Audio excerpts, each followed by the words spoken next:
Mga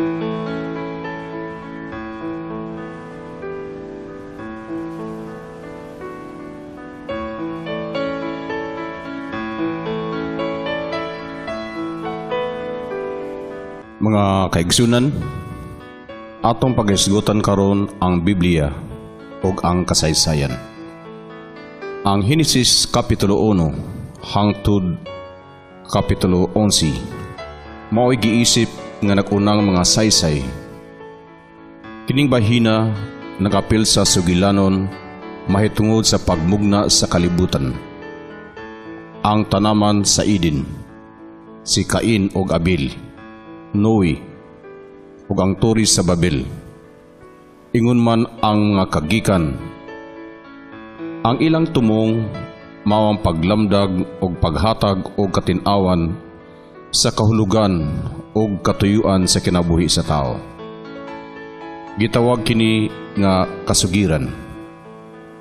Ang pinulungan sa kasugiran may kaugalingong kahulugan nga mao'y importanteng kinaiya sa reliyosong pinulungan. Ang Henesis Kapitulo 12, magsugod ang tinuod nga sugilanon. Mao kini ang sugilanon mahitungod sa mga patriarka o mga amahan nga gihan-ay subay sa relasyon sa pamilya. Ang anak ni Abraham ug Sara nga si Isaac adunay duha ka anak nga lalaki kang Rebeka. Nining duha ka anak si Esau ug Jacob. Ang Ginoo mipili kang Jacob. Gihatagan ni Jacob ang iyang mga anak nga lalaki kang Leah ug Raquel ug mga ngalan nga nahimo usab nga ngalan sa mga tribo sa Israel.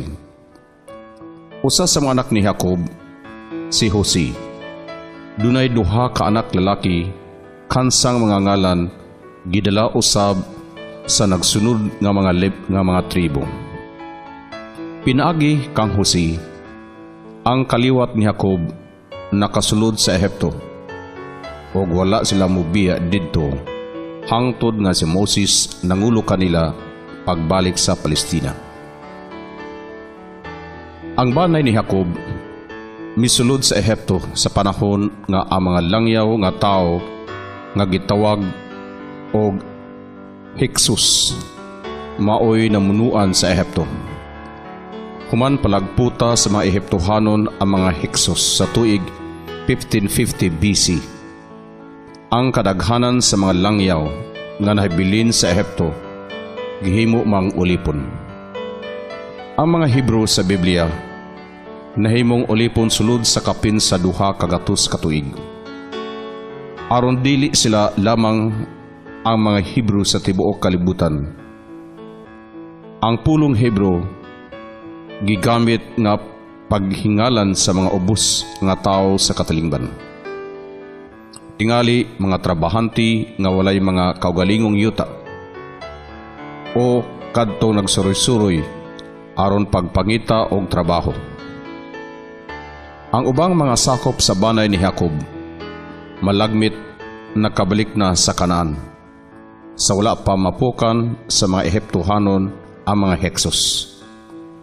Ang uban mga tribo sa Israel mahimong wala gayud makaadto sa Ehipto. Humantaw sa Ginoo si Moses sa kalasangan sa Sinai. Mibalik siya sa Ehipto og maoy nangulo sa Exodo, buti pasabot pagawas sa daghang mga Hebrew.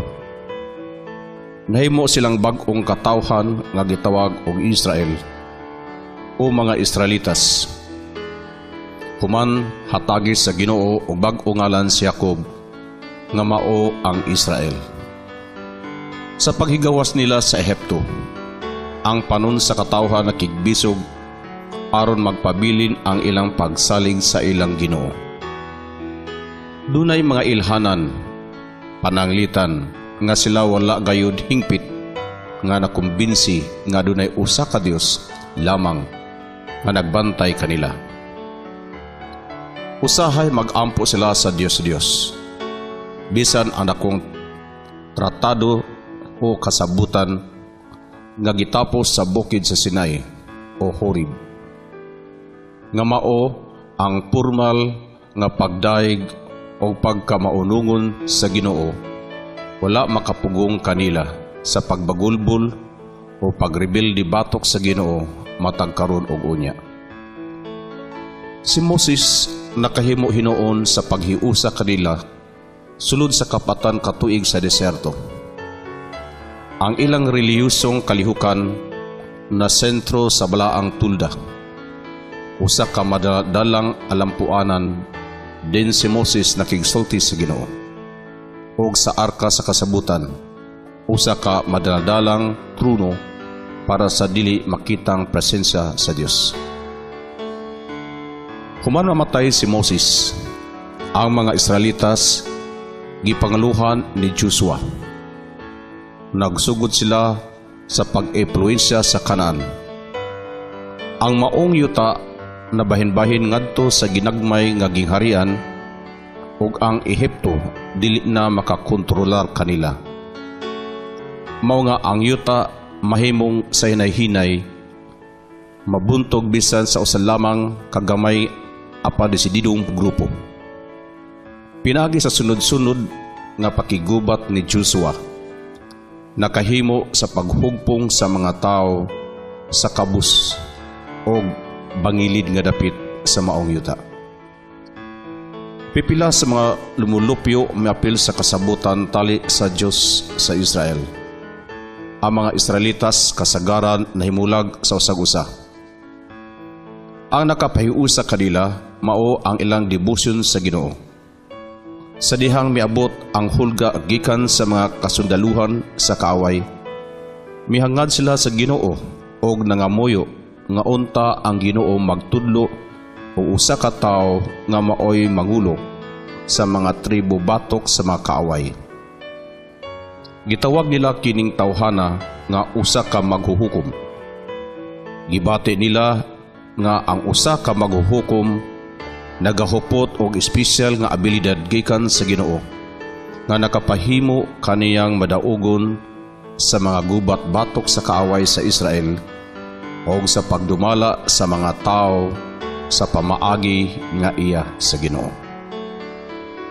Ang mga bayani sa Israel ang pinadalang manluluwas o mananao gikan sa Dios, adunay daghang hiyas apan nagpabilin nga dili hingpit. Pananglitan si Samson, gusto kaayog mga babay nga lain ang pagtuo. Si Gideon, gigamitan og daghang balaang pag-agni sa wala pa niya dawata ang tawag sa Ginoo. Ang ilang kahimtang nag-anam og kadesperado sa dihang ang mga Pilistine nagsunod og palapad sa ilang 5 ka syudad gikan sa amihanan ngadto sa baybayon sa Mediterranean hangtod sa sulod sa Israel. Ang mga Pilistine mao ang nahibiling buhi sa napakyas nga pagsulong sa mga Grigo sa Ehipto. Ang mga nahibiling buhi milawig subay sa kabaybayunan og nakakuha og matambok nga kayutaan. Si Samuel ang katapusang maghuhukom, usa ka tawo nga gitawag usab og propeta. Nahimutang sa usa ka sitwasyon diin siya og ang iyang katawhan nalibog kung unsaon pagtubag sa hulga sa mga Philistine. Ang karaang pagtuo nila nga ang Dios maghatag kanilag manlalaban, wala mo saler batok sa mga Philistine. Sa laing bahin, kung magtudlo siyag hari nga makamando sa mga tao uban sa harianon autoridad nga otoridad mahimong sabton nga wala siya'y pagsalig sa Dios. Si Samuel mipili sa walay gidapigan nga dalan. Iyang gidihugan isip hari ang usa ka tawo kinsa gihatagan sa Dios og gasa sa pagkakusgan o pagkamanalagna. Ang iyang ngalan mao si Saul. Human si Saul ug ang iyang anak si Jonathan gipatay sa mga Philistines sa gubat. Ang anak ni Saul si Isbaal gihimong hari sa amihanan ug si David tinyente ni Saul gipili nga hari sa bagatan. Paglabay sa 7 ka tuig, ang mga sinaligan sa amihanan mihukom nga buot nilang si David maghari usab kanila. Sulod sa daghang katuigan, si David naglikay kang Saul, kinsa nagsilos kaniya. Sulod ni ini mga tuiga sa deserto sa bagatan, si David nagtukod og kaugalingon nga kasundaluhan. Gigabit ni David ang iyang mga sundalo sa bagatan aron ang mga Philistine mailalom sa iyang gahom. Sa amihanan, silangan, pagpauswag sa kontrol o impluensya sa Israel hangtod sa Damascus. O sa bagatan, silangan aron pagdugang o pagkontrol sa Amnon, Moab o Edom sa ilang teritoryo. Nabuntog ni David ang mga dapit sa sulod sa teritoryo sa Israel nga wala pa mabuntog. Kining tanan nahimo kay ang mga naglibot nga mga dagkong gingharian sa kasamtangan huyang ug wala makakontrolar sa Palestina. Usa ka hinungdan ngano nga si David ug si Solomon nakahimo sa paghiusa sa duha ka teritoryo mao ang kamaturan nga si David mipili sa Jerusalem nga mao iyang kapital. Ang Jerusalem kanhi usa ka gawasnon nga syudad sa Canaanite. Ang kaugalingon nga kasundaluhan ni David mibuntog nini o gihatag kini kaniya isip pribadong kabtangan.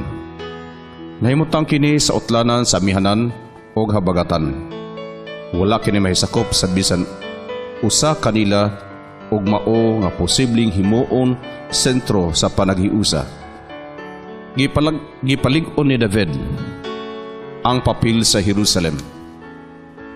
Sa pagka-instrumento sa panaghiusa, pinagi sa pagbalhin sa arka sa kasabutan ngadto sa Jerusalem o gipalibutan kini sa mga dili mabalhing templo. Sa pagkamatay ni David, mipuli si Solomon.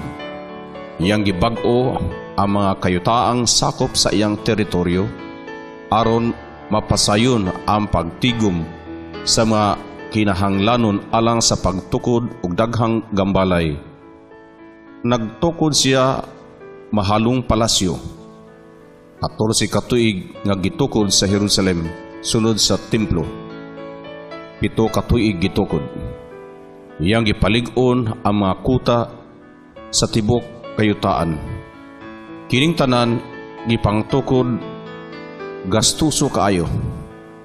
Bugat nga trabaho sa mga tao ug ubang pangbuhis sa mga gawasnon nga Israelita nga tag-iya sa yuta nakapasuko ning mga tawhana kinsang tradisyon nagbutyag sa kamaturan nga ang Dios nagluwas kanila gikan sa kaulipnan sa yutanong hari.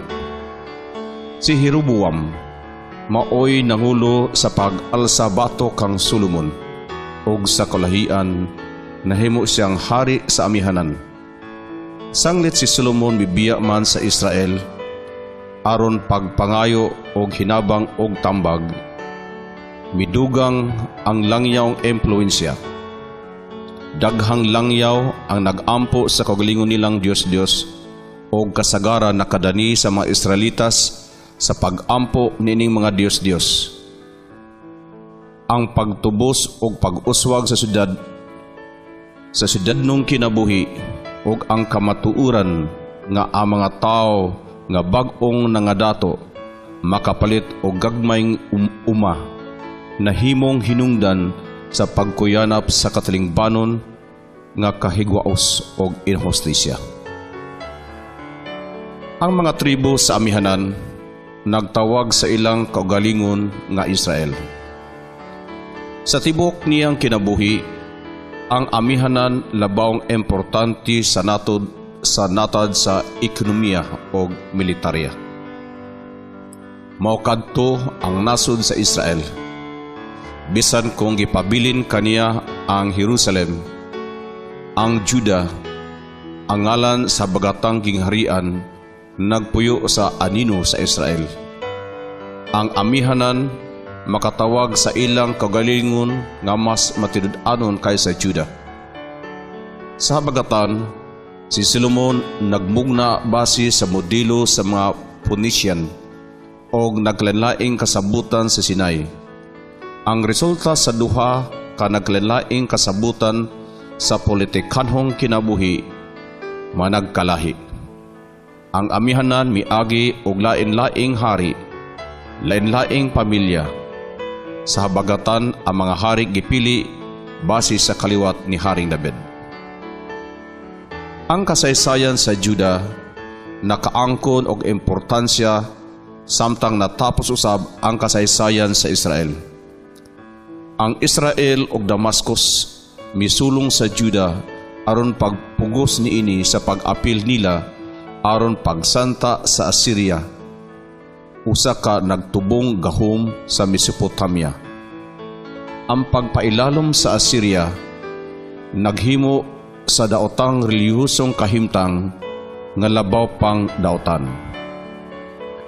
Base sa mga wali nila ni Propeta Mikias ug Isayas, ang nasod puno sa inhustisya o relihiyosong kalihukan nga direktang misupak sa kasabutan sa Sinai o sa tanang tradisyon sa Israel.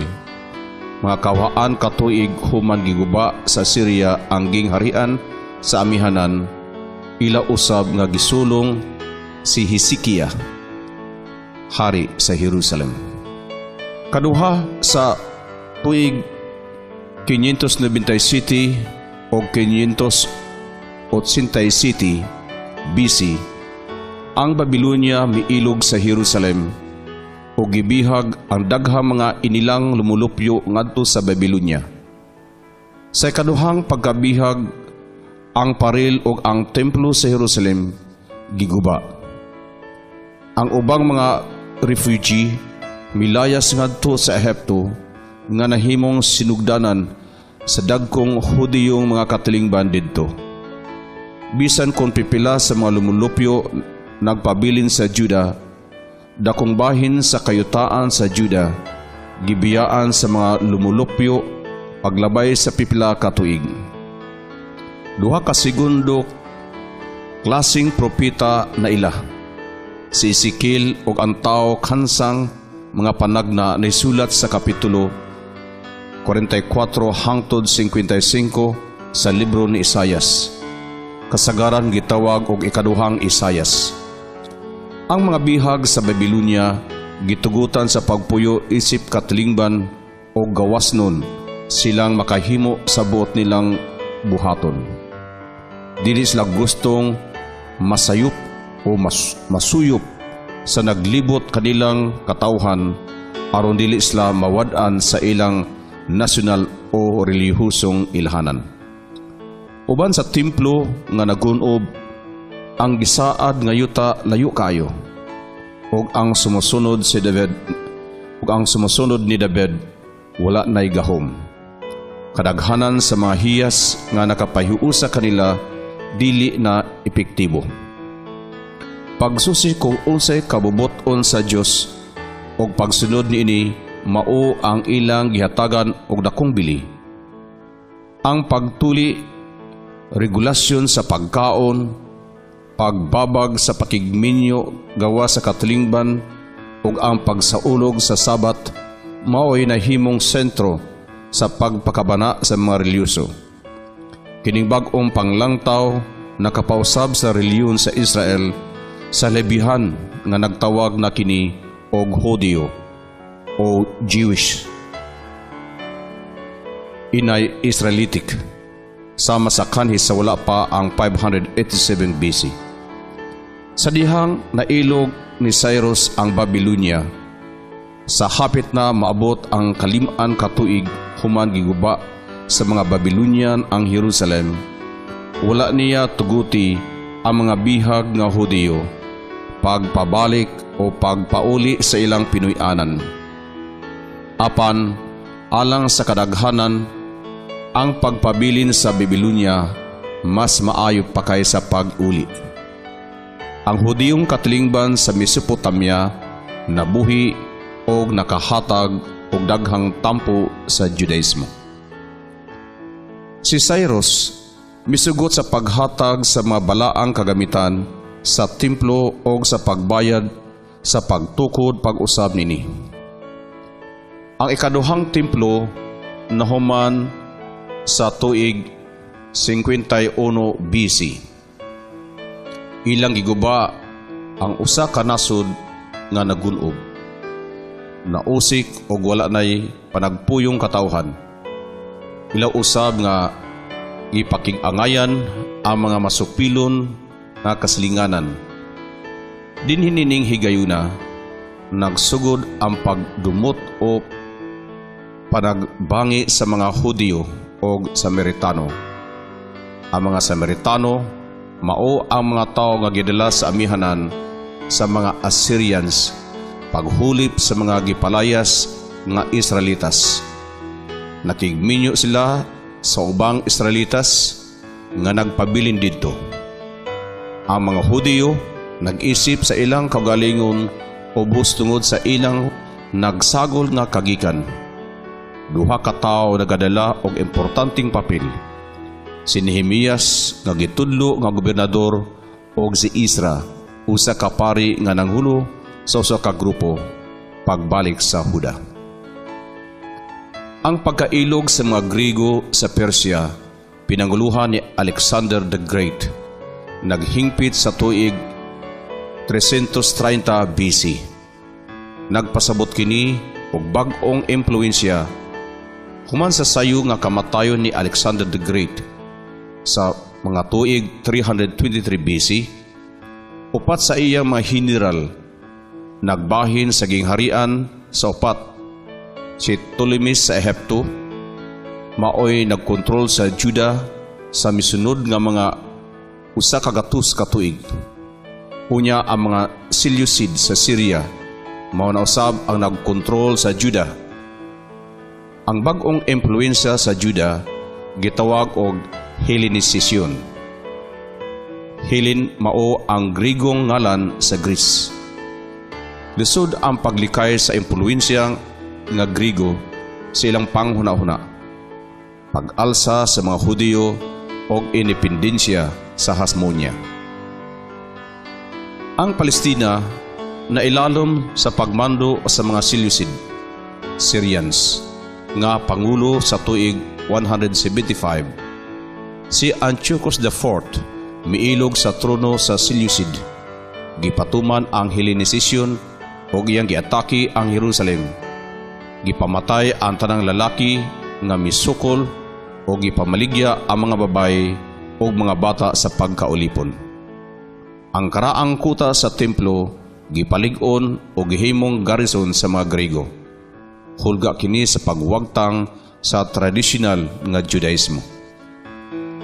Ang tubag ni ining mga hitabo mao ang pag-alsa sa mga Makabiyo sa tuig 167 BC.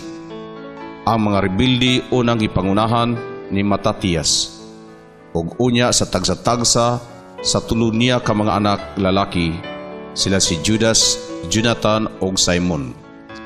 Si Simon nahimong pangulong pari ug hari ug nagmando gikan sa tuig 134 ngadto sa 63 BC. Sa tuig 63 BC, ang mga Romanong general nga si Pompey gidapit sa paghusay sa panagbangi sa duha ka Makabiyo. Miresulta kini sa paghimo sa Palestina nga kabahin sa Romanong probinsya sa Syria. Sa katapusan si Herodes ang bangtugang misakop sa Palestina sa 37 BC. Isip hari ubos sa emperador sa Roma. Iyang gigahin ang mga katuigan sa pagtukod o mga gambalay sa tanang dapit sa Palestina. Lakip na ang pagpahiuli sa templo. Siya mao si Herodes sa bata pa si Jesus.